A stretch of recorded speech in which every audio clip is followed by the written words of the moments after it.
പ്രകൃതിയുടെ മഴക്കാലം നമ്മിലേക്ക് വന്നപ്പോൾ ചിരിയുടെ മഴക്കാലം നമ്മിൽ നിന്ന് വിട്ടുപിരിഞ്ഞു. അതെ, സലീം കുമാറിനെ കുറിച്ച് തന്നെ പറയുന്നത്, നമ്മുടെയൊക്കെ സലീമേട്ടനെ. പുള്ളിക്കാരനെ ഇഷ്ടപ്പെടാത്ത ഒരു മലയാളി ഉണ്ടാവില്ല, ഒരു സിനിമാ പ്രേമി ഉണ്ടാവില്ല. കാരണം അത്രത്തോളം നമ്മെ ചിരിപ്പിച്ച വേറൊരു നടനും ഇല്ല. ഈ ലാസ്റ്റ് നടന്ന ഇലക്ഷനിൽ പുള്ളിക്കാരൻ കുറച്ച് വിമർശനങ്ങളൊക്കെ നടത്തി. രാഷ്ട്രീയം ഒഴിച്ചു കഴിഞ്ഞാൽ ബാക്കി എല്ലാ കാര്യത്തിലും അയാൾക്ക് തുല്യതയാണ്.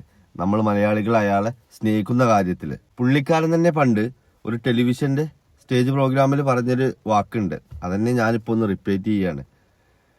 ഈ ലോകത്തുള്ള ജീവിതം മാത്രമേ ഉള്ളൂ, അതിനപ്പുറത്തേക്ക് സ്വർഗവുമില്ല നരകവുമില്ല. അതൊക്കെ ആരൊക്കെ പടച്ചുവിട്ട വെറും കഥകൾ മാത്രമാണെന്ന്. മരിച്ചുപോയ ആരെങ്കിലും തിരിച്ചു വന്നിട്ടുണ്ടോ, നിങ്ങളുടെ അറിവിൽ ആരെങ്കിലും വന്ന് പറഞ്ഞിട്ടുണ്ടോ എന്നൊക്കെ ചോദിച്ചിരുന്നു. പക്ഷെ അങ്ങേരിപ്പോൾ മരണത്തിന് കീഴടങ്ങിയിരിക്കുകയാണ്. എന്തായാലും അങ്ങേരുടെ എല്ലാ പാപങ്ങളും പൊറുക്കട്ടെ. സ്വർഗോ നരകോ അങ്ങനെ ഉണ്ടെങ്കിൽ അങ്ങേർക്ക് സ്വർഗം തന്നെ കിട്ടട്ടെ. നമുക്കൊക്കെ പ്രാർത്ഥിക്കാനേ പറ്റുള്ളൂ.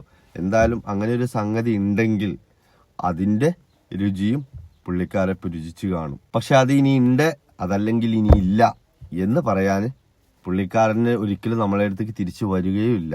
അതുകൊണ്ട് എത്ര ടെൻഷനിലിരുന്ന നമ്മളെയും പൊട്ടി പൊട്ടി ചിരിപ്പിച്ച അങ്ങേർക്ക് വേണ്ടിയിട്ട് എന്റെ പ്രാർത്ഥന എന്നും ഉണ്ടാവും.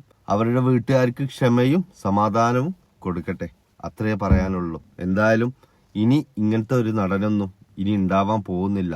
1990 കാലഘട്ടങ്ങളിൽ ഈ 2026 വരെ പുള്ളിക്കാരന് 250-300 സിനിമയോളം അഭിനയിച്ചിട്ടുണ്ട്. അത്രയും മലയാള സിനിമയുടെ ഒരു ഭാഗമായി മാറിയ ഒരു മഹാനടനാണ് ഈ സലീം കുമാർ. എന്തായാലും അവരുടെ കുടുംബത്തിന്റെ ദുഃഖത്തിൽ ഞാനും പങ്കുചേരുന്നു. ആദരാഞ്ജലികൾ.